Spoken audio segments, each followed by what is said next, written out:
Bermain musik sepertinya sudah menjadi hobiku, karena hampir sebagian waktu kuhabiskan untuk bermain musik. Sebut saja namaku Lukman. Aku anak kedua dari 4 bersaudara. Kami berempat ini terlahir dari darah seni yang diturunkan oleh ayahku. Kebetulan, ayahku ini seorang seniman musik tradisional. Jadi kakakku, aku, dan kedua adikku ini memang mempunyai bakat dari kecil. Hingga akhirnya kami semua sepakat untuk membuat sebuah grup musik. Ya seperti semacam band lah. Dan sudah banyak acara dan event yang kita datangi. Mulai dari acara nikahan, acara-acara besar seperti gathering dari sebuah perusahaan, dan lain sebagainya. Kakakku ini biasanya memegang drum, sedangkan aku sendiri memegang gitar, adik perempuanku vokalis, dan adik bungsuku ini dia bermain bass. Pengalaman seram yang akan kuceritakan malam ini terjadi ketika kami sedang dalam perjalanan untuk memenuhi sebuah undangan manggung di luar kota, tepatnya di daerah Purwakarta. Kejadian ini terjadi kurang lebih di tahun 2016. Jadi siang itu, kakakku meneleponku dari Purwakarta karena kebetulan dia memang bekerja di sana. Dia tinggal di daerah perbatasan Purwakarta dengan Cikampek. Dia menelepon bahwa lusa katanya ada satu perusahaan yang mengadakan Family Day untuk menyambut ulang tahun perusahaan, dan dia ingin katanya band kamilah yang mengisi di dalam acara tersebut. Aku senang mendengar kabar seperti itu. Dan kakakku mengabari katanya kalau nanti malam kami semua harus sudah berada di Purwakarta.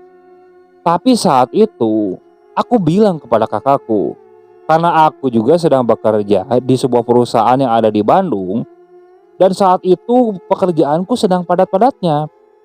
Paling bisa selesai sore hari.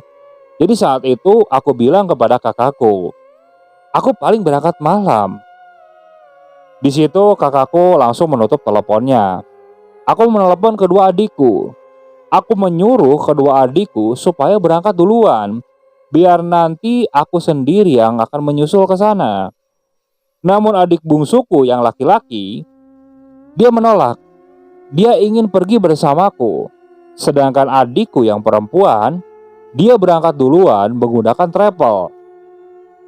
Dan setelah itu, aku fokus untuk menyelesaikan pekerjaan dulu.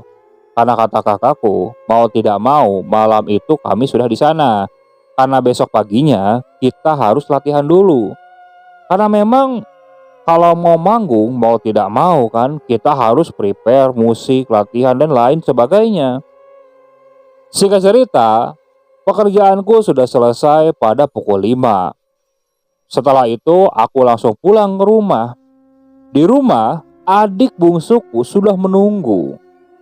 Di situ tanpa banyak bicara, aku dan adikku langsung mempersiapkan barang-barang yang akan kita bawa. Namun saat aku akan mengeluarkan motor, tiba-tiba hujan turun. Awalnya aku pikir hujan ini tidak lama. Namun lama-kelamaan hujan malah semakin deras. Bahkan sampai pukul 7 hujan masih belum reda. Aku lalu menelepon kakakku. Aku mengabari kalau di Bandung sedang hujan deras, Kak. Namun kata kakakku, dia bilang, mau tidak mau kita harus berangkat malam ini juga. Dan adik perempuanku, dia sudah sampai di sana. Aku nengok kepada adik bungsuku. Dek, mau bagaimana? Nanti kalau sampai jam 10 hujan belum reda, kita lanjut aja. Kita bungkus saja gitar kita supaya nggak kehujanan. Ujarku seperti itu memberikan solusi. Adikku hanya mengangguk. Tepat pada pukul 9, hujan sudah reda. Namun tetap saja, aku tidak mau di tengah jalan kejadian hujan lagi. Aku tetap persiapan jas hujan dan plastik. Dan setelah itu, aku pacu motorku sekencang mungkin. Memang sebelum berangkat aku sempat pastikan dulu bahwa motorku ini dalam keadaan sehat. Lampu menyala dengan terang. Kondisi sen kanan kiri semuanya oke lah. Sampai aki semuanya benar tidak ada masalah sama sekali.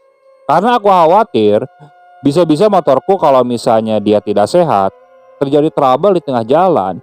Malah itu yang bikin repot, apalagi perjalanan pada malam hari. Setelah aku menempuh perjalanan, kulihat situasi di kota Bandung tidak terlalu ramai seperti siang tadi. Mungkin karena hujan yang mengguyur dari tadi sore sampai malam, sehingga membuat orang enggan untuk keluar. Aku terus saja melajukan kendaraanku, sampai akhirnya aku masuk ke daerah Cimahi. Dan setelah itu aku mulai masuk ke jalur pada larang yang mengarah ke arah jalur Cikalong Wetan. Aku terus saja pacu kendaraanku.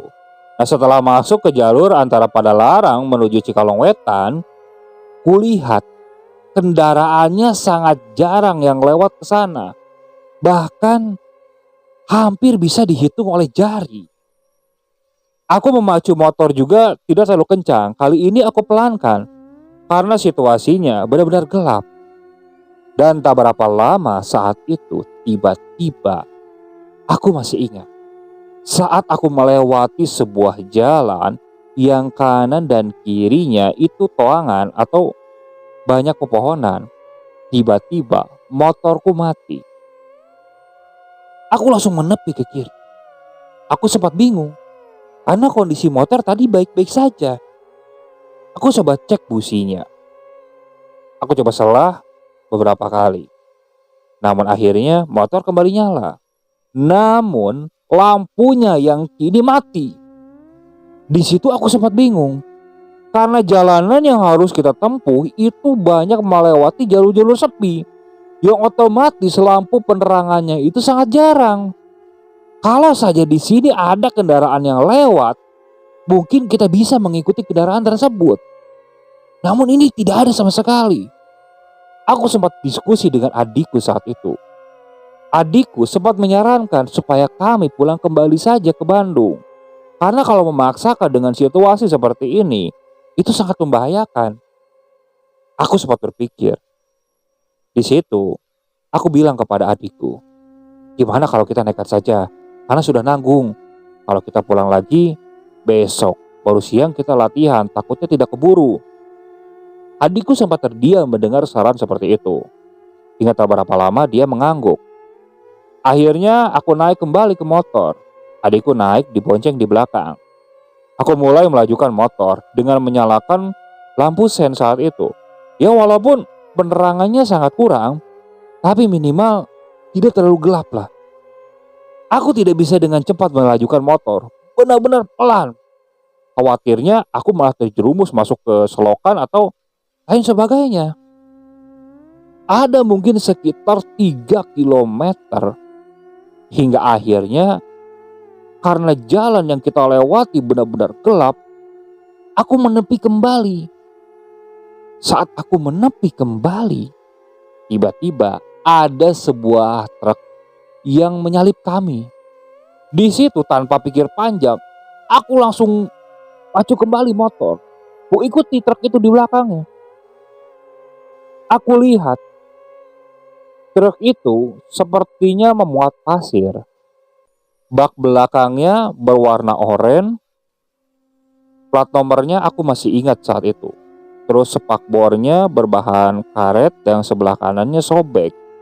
Nah, di baknya ini ada sebuah tulisan. Tulisannya seperti ini. Maafkan aku kalau pulang. Kalimatnya seperti itu. Aku sempat nyengir saat membacanya. Aku nengok kepada adikku. Hei, aman, kita ikuti aja truk ini. Karena memang setauku dari jalur tersebut suka banyak truk-truk pasir atau truk-truk besar yang melewati jalur itu, apalagi pada malam hari. Jadi sepanjang jalan aku ikuti terus, aku tidak salip truknya.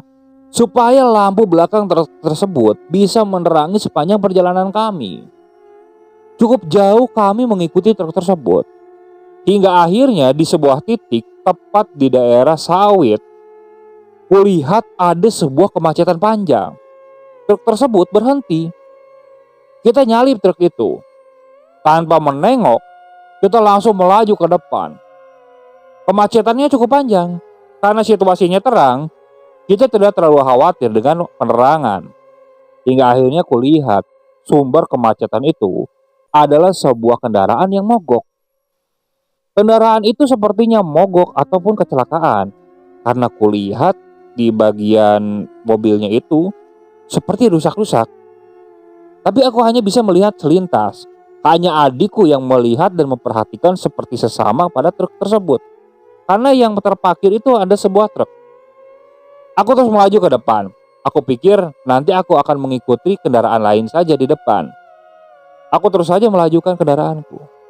Ada mungkin sekitar 2 kilo setelah melewati kemacetan itu, lampu motor kembali menyala. Benar-benar terang.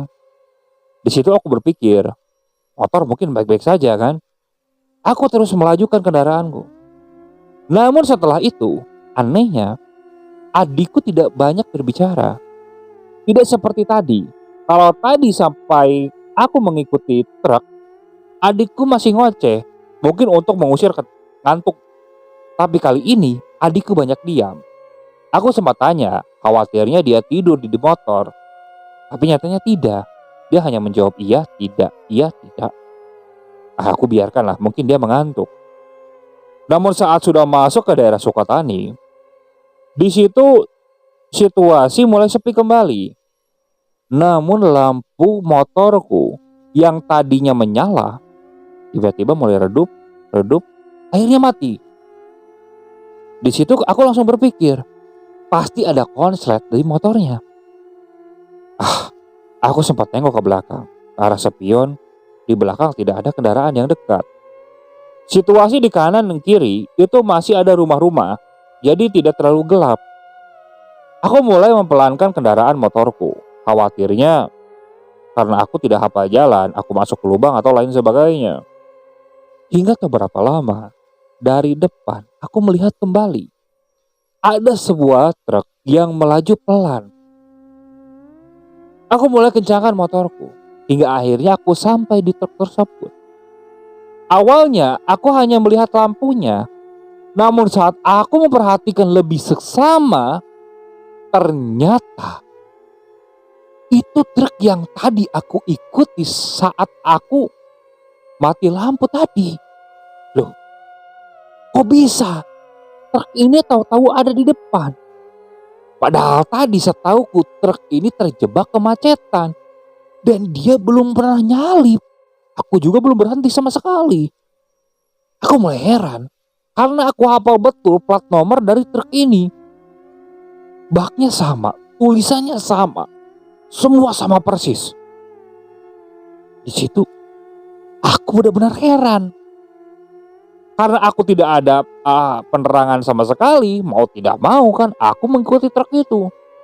Terus aku ikuti. Hingga saat masuk ke daerah Ciganea, di situ aku mulai salib.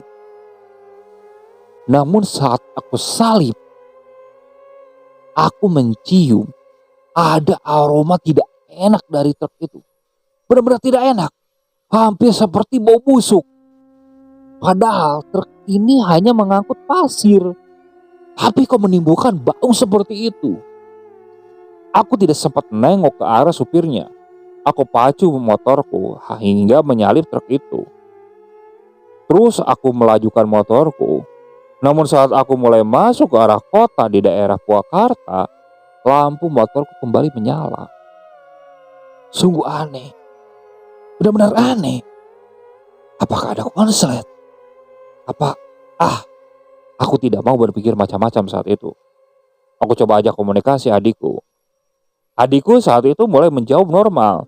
Dia seperti biasa. Dan setelah itu aku coba tanya kepada adikku. Dek, tadi kamu perhatikan truk yang di depan kita nggak? Namun setelah aku tanya seperti itu, adikku bilang, Kak, udah jangan dihirauin. Pokoknya kalau ada truk itu lagi, kakak salip aja. Jangan ikutin di belakang.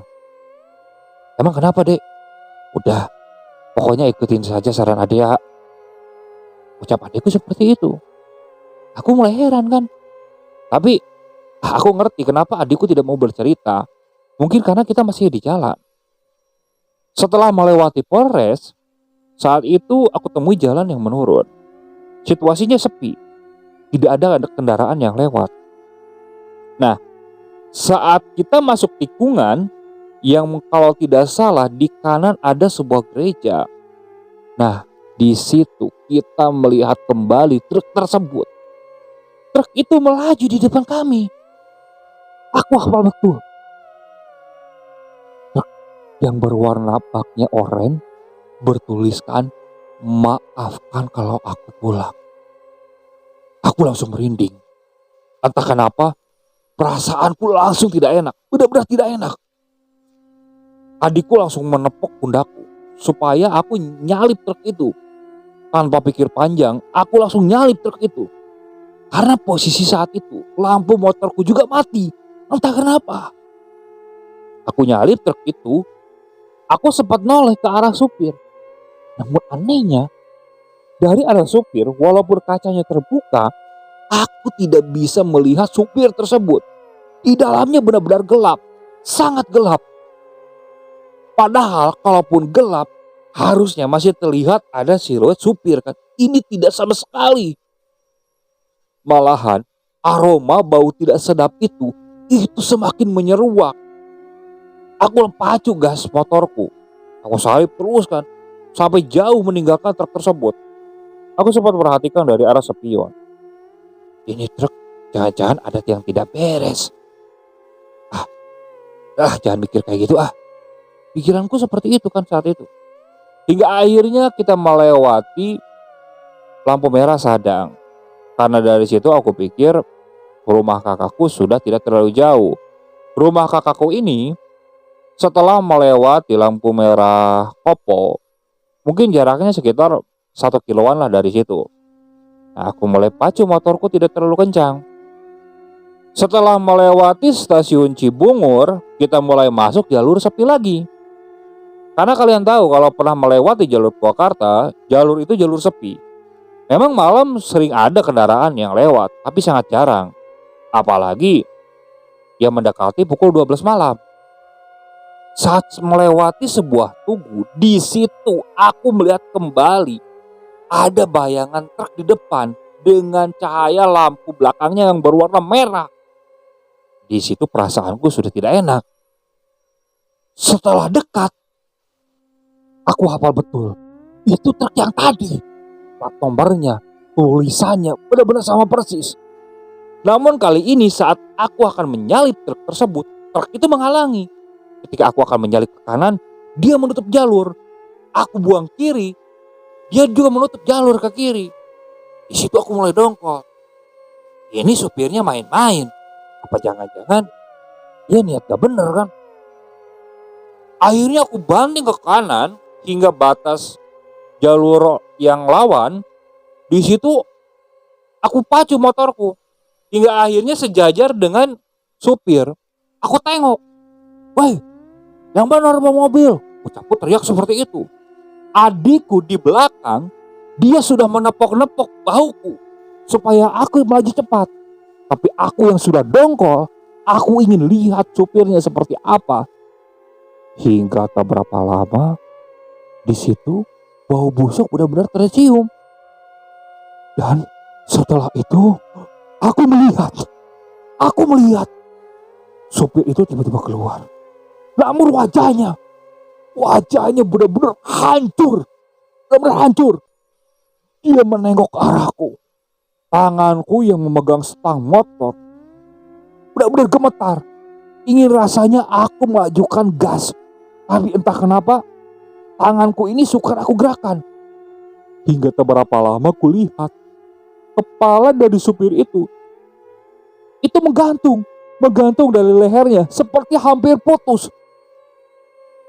Aku berteriak saat itu sambil melihat ke depan. Dan saat aku melihat ke depan, aku melihat corot cahaya mobil. Di situ aku tidak bisa menghindar sama sekali. Hingga akhirnya aku mendengar suara benturan. Aku terjatuh dan berguling-guling. Di situ pandanganku mulai gelap. Aku sempat membuka mata sedikit. Aku melihat adik bungsuku tergeletak di pinggir jalan. Dan setelah itu, aku langsung tidak sadarkan diri. Saat aku tersadar, aku merasa seperti berada di sebuah ruangan. Ruangan itu benar-benar terang, terang sekali. Aku mulai membuka mata, kulihat di kiriku ada kakakku. Aku rasakan sekujur tubuhku benar-benar sakit. Di sebelah kakakku tampak seperti ada seorang polisi saat itu. Kakakku coba menenangkanku. Aku lihat ke arah kakiku diperban. Rasanya benar-benar sakit. Entah kenapa kakiku sepertinya terluka parah. Rasakan semua badanku juga benar-benar sakit. Aku tanyakan adikku, "Adik mana? Adik mana?" Kakak coba menenangkanku. Dia bilang, "Adik bungsuku baik-baik saja. Dia berada di sebelah, hanya terhalang oleh tirai saja." Namun aku masih belum tenang kalau belum melihat wajahnya. Kakakku lalu menyingkapkan tirai tersebut. Kulihat adik bungsuku, dia sudah sadar. Di sebelahnya ada adik perempuanku yang tampak dia coba berbicara dengan adik bungsuku. Entah apa yang mereka bicarakan. Namun melihat kondisi adik bungsuku yang baik-baik saja, aku sedikit tenang. Kulihat dia memang luka-luka tapi tidak terlalu parah. Aku kembali menghela nafas. Dan setelah itu, pihak dari polisian bertanya kronologi. Karena kepala aku masih pusing, aku belum bisa mengingat dengan jelas. Yang kuingat saat itu, aku menyalip truk dan setelah itu aku tertabrak mobil. Setelah 2 jam, kesadaranku mulai pulih. Di situ, aku mulai menceritakan kejadian yang aku alami kepada kakakku. Bahkan polisi yang sempat menginterogasiku sempat aneh dengan ceritaku. Mereka berpikir kalau aku mungkin mengantuk atau mabuk. Namun jelas-jelas aku tidak mabuk saat itu. Aku juga tidak mengantuk. Aku sadar. Namun mendengar ceritaku, mereka tidak percaya. Di akhirnya setelah polisi itu pergi, hanya tersisa kakakku, adik perempuanku, dan adik bungsuku yang di sebelah. Nah, adik bungsuku ini dia mendekat ke arah ranjangku. Dia membenarkan apa yang kuceritakan. Karena menurut adik bungsuku ini, jadi saat kami sempat berhenti untuk menunggu truk, adik bungsuku ini memperhatikan truk itu tersebut. Pas kita mengikuti, dia merasa ada sesuatu yang janggal. Apalagi dia melihat di atas truk tersebut semacam ada sesosok hitam yang berdiri di sana, matanya merah. Tapi adikku tidak mau menceritakan hal itu kepadaku, karena memang situasinya saat itu benar-benar gelap kan. Nah, saat kita melewati kemacetan di situ, adikku melihat kalau truk yang kulihat mogok, sepertinya truk itu bekas kecelakaan di sana. Dan truk itu mirip yang kita ikuti. Makanya dari situ, adikku banyak diam. Dia khawatir, ingin katanya menceritakan di jalan. Tapi kita belum nyampe. Apalagi harus melewati beberapa titik lagi jalur sepi. Ucap adikku seperti itu. Aku masih bingung. Kenapa aku harus mengalami hal seperti itu? Padahal seumur umur belum pernah aku mengalami hal seram. Memang kalau dicerna logika, tidak masuk logika. Tapi mau bagaimana lagi? Inilah yang terjadi. Bahkan karena akibat rasa takut atau songong karena sosok tersebut, akhirnya aku celaka. Aku berpikir, apa yang salah sebelumnya? Di situ aku baru ingat. Mungkin tadi saat aku berangkat dari Bandung, aku tidak pamitan sama sekali kepada orang tua. Jangankan pamit, meminta doanya pun sepertinya tidak. Di situ aku malah napas panjang. Mungkin itu pangkal permasalahannya. Mungkin lebih baik ketika kita akan pergi kemana-mana, usahakan pamit atau izin kepada orang tua. Karena doa dari mereka bisa menjadi berkah keselamatan bagi kita semua. Semoga cerita ini bisa bermanfaat bagi rekan-rekan yang mendengarkan. Yang tidak baiknya silakan kalian buang jauh-jauh. Oke, sekian untuk cerita kali ini. Saya mohon maaf apabila masih banyak kekurangan dalam pembuatan ceritanya. Kritik dan sarannya silakan kalian bisa cantumkan di kolom komentar. Tak lupa-lupa saya juga ucapkan terima kasih kepada narasumber dan penonton yang benar-benar setia mengikuti cerita dari channel Keramat Horor ini. Ya walaupun saya sendiri maaf belum sempat membalas komen kalian satu-satu ya. Tapi insya Allah nanti akan saya respon semuanya. Oke, terus ikuti cerita-cerita yang dibawakan oleh channel Keramat Horor ini. Assalamualaikum warahmatullahi wabarakatuh.